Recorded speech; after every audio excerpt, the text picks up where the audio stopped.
اب ہمارا آخری گلدستہ آپ کے اجڑے ہوئے گلشن میں بہار بکھیر دے گا اور آپ کی سنسان اور ہنسی سے بیزار زندگی تبسم اور مسکراہٹ سے لبریز ہو جائے گی۔ میرا یقین ہے کہ آپ اس شعر کی صداقت میں ضرور شبہ کرنے لگیں گے، شک کرنے لگیں گے کہ یہ شعر صحیح ہے یا نہیں ہے۔ کب؟ انشاءاللہ اگلے پروگرام کے بعد۔ شعر یوں ہے: مسکراہٹ تبسم ہنسی قہقہے، مسکراہٹ تبسم ہنسی قہقہے، سب کے سب کھو گئے ہم جواں ہو گئے۔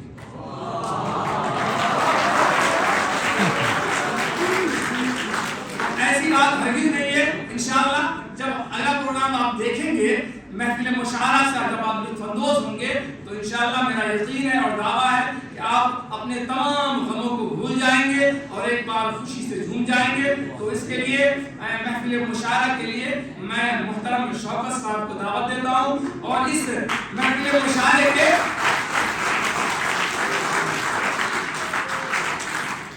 محفل مشاعرے کو مقابلتاً پیش کیا جا رہا ہے، یعنی مقابلے کی صورت میں۔ تو اس کے لیے ہم نے ججوں کا بھی انتخاب کیا ہے۔ تو دو معزز جج ہمارے سامنے تشریف رکھے ہیں، ایک محترم آزاد شاکر صاحب اور دوسرے مفتی نذیر صاحب۔ یہ دونوں آج کے اس پروگرام کے جج ہیں۔ کسی زمانے میں عوام تک اچھی بات پہنچانا اتنا آسان نہیں ہوتا تھا جتنا آسان آج کے زمانے میں ہے۔ جو لوگ جمعہ کی نماز پڑھنے کے لیے مسجد میں آ جاتے تھے، پہلی چند صفوں میں جو لوگ بیٹھتے تھے وہ خطیب صاحب کی بات کو سمجھ پاتے تھے، سن پاتے تھے۔ جو بندہ مسجد سے باہر بیٹھا ہوا ہے، مائک سسٹم تھا نہیں، اس تک بات پہنچتی بھی نہیں تھی۔ اس زمانے میں شعراء حضرات اچھا کلام تیار کرتے تھے اور لوگوں تک اس کلام کو پہنچانے کے لیے مشاعرہ ہوا کرتا تھا، اور پھر لوگ اس مشاعرے میں اچھے اچھے اشعار یاد کر کے زندگی کا سبق سیکھ جاتے تھے۔ میں نے علامہ اقبال کی زندگی میں پڑھا تھا کہ نوجوان تھے وہ، ان دنوں مشہور شاعر تھے مولانا الطاف حسین حالی صاحب۔ ابھی ڈاکٹر صاحب چھوٹے تھے، مولانا الطاف حسین حالی صاحب بڑے مشہور تھے، معزز تھے، بزرگ تھے، عمر رسیدہ تھے۔ ایک مشاعرے میں علامہ اقبال نے شعر پڑھا، مولانا حالی صاحب وہاں تشریف فرماتے تو ڈاکٹر صاحب نے شعر پڑھا۔ انہیں شعر پڑھا: موتی سمجھ کے شان کریمی نے چن لیے، موتی سمجھ کے شان کریمی نے چن لیے، قطرے جو تھے میرے ار کے انفعال کے۔ انہوں نے شعر پڑھا ہے تو کہتے ہیں کہ مولانا حالی صاحب کھڑے ہو گئے، انہوں نے ان کا ماتھا چوما اور اس زمانے میں 5 روپے کو انعام بھی دے دیے۔ پھر جب پہلی مرتبہ علامہ نے طلوع اسلام کے نام سے اپنی ایک نظم پیش کی تو حالی صاحب نے اس مشاعرے میں اعلان کیا تھا کہ مجھے جس بندے کی تلاش پچھلے 50 سال سے تھی، اللہ نے میری تلاش مکمل کی، اب مسلمانوں کو کسی اور کا کلام سننے کی ضرورت ہی نہیں ہے۔ غرض مشاعرے کے ذریعے سے اچھا کلام عوام تک پہنچایا جاتا ہے، پر حکمت اشعار کے ذریعے سے زندگی بھی بدل سکتی ہے۔ ابھی جو بچے مشاعرہ میں حصے لیں یعنی اٹ از انڈرسٹوڈ کہ انہوں نے کسی بڑے شاعر کا کلام تیار کیا ہوگا، وہ پڑھیں گے تو آگے چل کر انہیں شوق پیدا ہو جائے گا، بڑے شعراء کا کلام پڑھیں گے، اسے سمجھیں گے اور خود شاعر وہ کوشش کرے کہ خود بھی وہ کچھ لکھیں گے۔ اس لیے پروگرام کیے جاتے تاکہ بچوں کا ذہن بن جائے کہ ہمیں کس راہ اور کس ڈگر پہ چلنا ہے۔ تو میں کچھ بچوں کے نام یہاں پر اعلان کرتا ہوں، وہ آ کر اپنی اپنی جگہ پر بیٹھ جائیں گے اور پھر مشاعرہ شروع کر دیں گے انشاءاللہ۔ باقاعدہ اب اس مجلس کا آغاز کرتے ہیں۔ پہلی غزل میں نے حال ہی میں لکھی ہے، یہ آپ کے سامنے میں پڑھ کر پھر بچوں کو دعوت دیں گے۔ تو غزل کا کوئی عنوان نہیں ہوتا ہے، غزل کا ہر ایک شعر خود ایک عنوان ہوتا ہے، عنوان کے تحت نظم بھی کی جاتی ہے، اس لیے غزل اس کا کوئی عنوان نہیں ہے۔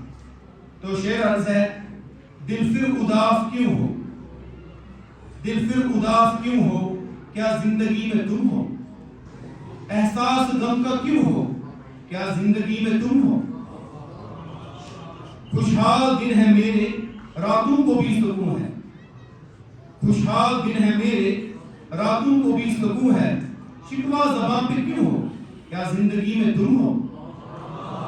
آخری شعر عرض ہے: سب مشکلات میرے حل ہو رہے ہیں یکجا، سب مشکلات میرے حل ہو رہے ہیں یکجا، سب خود بلائی کیوں ہو، کیا زندگی میں تم ہو۔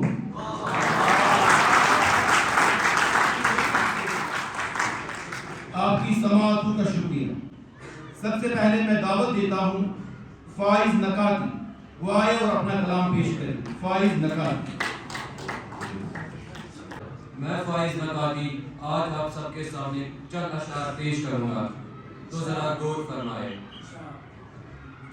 کر لوں گا جمع دولت و زر، اس کے بعد کیا، کر لوں گا جمع دولت و زر، اس کے بعد کیا، لے لوں گا شاندار سا گھر، اس کے بعد کیا۔ میں کی طلب جو ہوگی تو بن جاؤں گا میں رند، میں کی طلب جو ہوگی تو بن جاؤں گا میں رند، کر لوں گا میں قدموں میں سفر، اس کے بعد کیا۔ ایک روز موت زیست کا در کھٹکھٹائے گی، ایک روز موت زیست کا در کھٹکھٹائے گی، بجھ جائے گا چراغ قمر، اس کے بعد کیا۔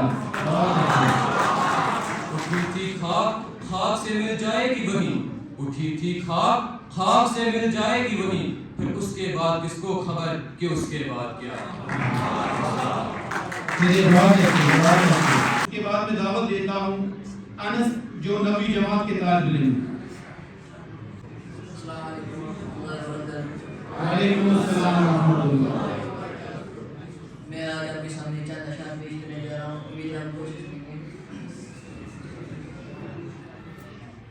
دی ہزارے کبھی یورپ کے ساحوں میں، کبھی افریقہ کے تپتے ہوئے صحراؤں میں، شان ہاتھوں میں نہ جچتی تھی جہانداروں کی، کلمہ پڑھتے تھے ہم چھاؤں میں تلواروں کی، ہم جو جیتے تھے تو جنگوں کی مصیبت کے لیے، اور مرتے تھے تیری نام کی عصمت کے لیے۔ تھی نہ کوئی ٹیک زنی اپنی حکومت کے لیے، سر مکف پھرتے تھے ذہن میں دولت کے لیے۔ ہر لحظہ ہے مومن کی نئی شان، نئی آن، گفتار میں کردار میں اللہ کی برہان۔ انس صاحب کے بعد میں دعوت دیتا ہوں محمد بہران 8ویں جماعت کے طالب علم۔ آج آپ سب کے سامنے ایک مختصر سی غزل پیش کرنے جا رہا ہوں، امید ہے آپ غور فرمائیں گے۔ ایسا نہیں کہ سر پہ صدا آسمان تھا، ایسا نہیں کہ سر پہ صدا آسمان تھا، ایسا نہیں کہ سر پہ صدا آسمان تھا، میرا بھی شہر میں کبھی کوئی مکان تھا۔ بہت اچھی، کیا کہنے میڈم صاحب۔ اس روشنی کے شہر میں ظلمت کرے گی راج، اس روشنی کے شہر میں ظلمت کرے گی راج، مجھ کو یقین تھا میں تجھے ہی گمان تھا۔ دھویا نہیں گیا جو کسی برشگال میں، دھویا نہیں گیا جو کسی برشگال میں، میری زمین پر وہ لہو کا نشان تھا، میری زمین پہ ایسا لہو کا نشان تھا۔ خواب اپنے کیا حقیقت ہو گئے، خواب اپنے کیا حقیقت ہو گئے، لمس کیسا تھا اگر پائی کرنا تھا۔ لمس کیسا تھا اگر پائی کرنا تھا۔ بہت اچھی۔ اس کے بعد میں دعوت دیتا ہوں فرحان عاشق صاحب جو 10ویں جماعت کے طالب علم ہیں۔ فرحان عاشق السلام علیکم ورحمۃ اللہ وبرکاتہ۔ وعلیکم السلام ورحمۃ اللہ وبرکاتہ۔ میں فرحان اور اسکول سے آپ حضرات کے سامنے کچھ شعر عرض کرتا ہوں، مجھے امید ہے آپ حضرات توجہ سے سماعت فرمائیں۔ انشاءاللہ۔ لکھنے کو تو میں 1000 الفاظ لکھنا چاہتا ہوں، میرے دل میں جو ہے وہ ہر بات لکھنا چاہتا ہوں۔ لکھنے کو تو میں 1000 الفاظ لکھنا چاہتا ہوں، میرے دل میں جو ہے وہ ہر بات لکھنا چاہتا ہوں۔ میں محبت میں ٹوٹا ہوا فرحان وہ جذبات لکھنا چاہتا ہوں۔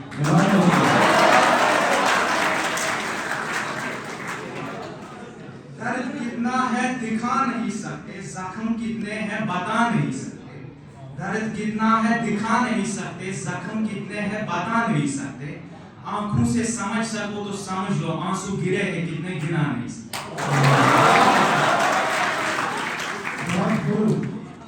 نہ جینے کی خوشی نہ مرنے کا غم بس اسے ملنے کی دعا کرتے ہیں ہم نہ جینے کی خوشی نہ مرنے کا غم بس اسے ملنے کی دعا کرتے ہیں ہم جیتے ہیں اس آش میں کہ وہ ایک دن آئے گا جیتے ہیں اس آش میں کہ وہ ایک دن آئے گا مرتے اسی لیے نہیں کیونکہ وہ اکیلا رہ جائے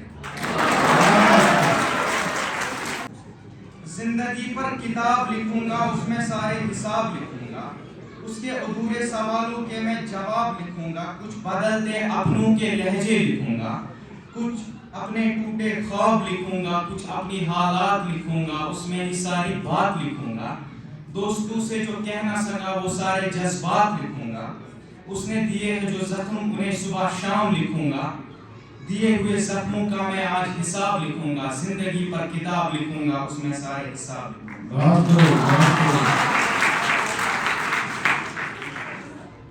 میں دعوت دیتا ہوں فارس صاحب 9ویں جماعت کے طالب علم فارس صاحب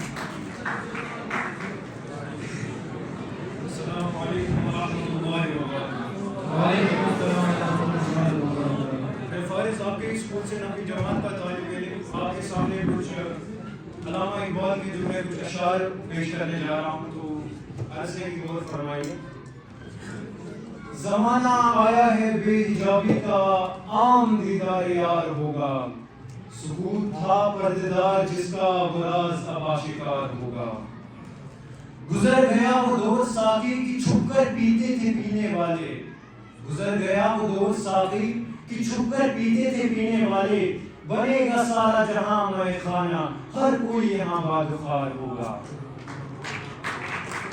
کبھی جو آوارہ جنوں تھے وہ پھر بستیوں میں آ بسیں گے کبھی جو آوارہ جنوں تھے وہ پھر بستیوں میں آ بسیں گے بنے نہ پائے وہی رہے گی مگر نیا خارزار ہوگا نکل کے صحرا سے جس نے روما کی سلطنت کو الٹ دیا نکل کے صحرا سے جس نے روما کی سلطنت کو الٹ دیا سنا ہے یہ قدسیوں سے میں نے کہ وہ شیر پھر ہوشیار ہوگا اس کے بعد میں دعوت دیتا ہوں محمد مصعب 10ویں جماعت کا محمد مصعب السلام علیکم ورحمۃ اللہ وبرکاتہ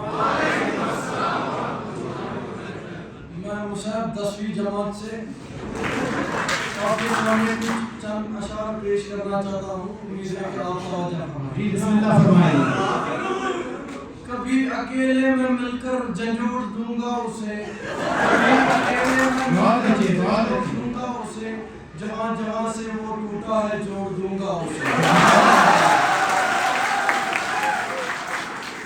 جہاں جہاں سے وہ ٹوٹا ہے جوڑ دوں گا اسے مجھے چھوڑ گئی وہ یہ کمال ہے اس کا مجھے چھوڑ گئی وہ یہ کمال ہے اس کا ارادہ میں نے کیا تھا کہ چھوڑ دوں گا اسے پسینہ بہتا پھرتا رہتا ہے ہر طرف سورج پسینہ بہتا پھرتا رہتا ہے ہر طرف سورج کبھی جو ہاتھ لگا تو نچوڑ دوں گا اسے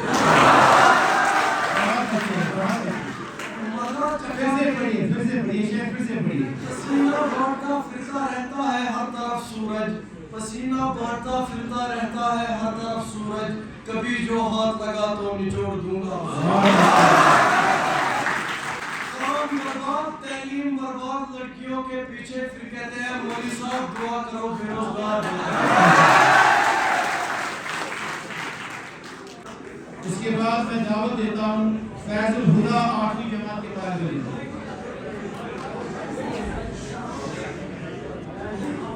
السلام علیکم ورحمۃ اللہ وبرکاتہ وعلیکم السلام ورحمۃ اللہ وبرکاتہ میں آپ کی جماعت کا طالب علم فیضان آپ کے سامنے ایک مختصر سی غزل پیش کرنے جا رہا ہوں امید ہے آپ پسند فرمائیں جی ضرور دہن پر ہے ان کے گمان کیسے کیسے دہن پر ہے ان کے گمان کیسے کیسے کلام آتا ہے درمیان کیسے کیسے زمین چمن گل کھلاتی ہے کیا کیا زمین چمن گل کھلاتی ہے کیا کیا زمین چمن گل کھلاتی ہے کیا کیا بدلتا ہے رنگ آسمان کیسے کیسے غم و غصہ رنج بندہ ہمارا غم و غصہ رنج بندہ ہمارے بھی ہے مہربان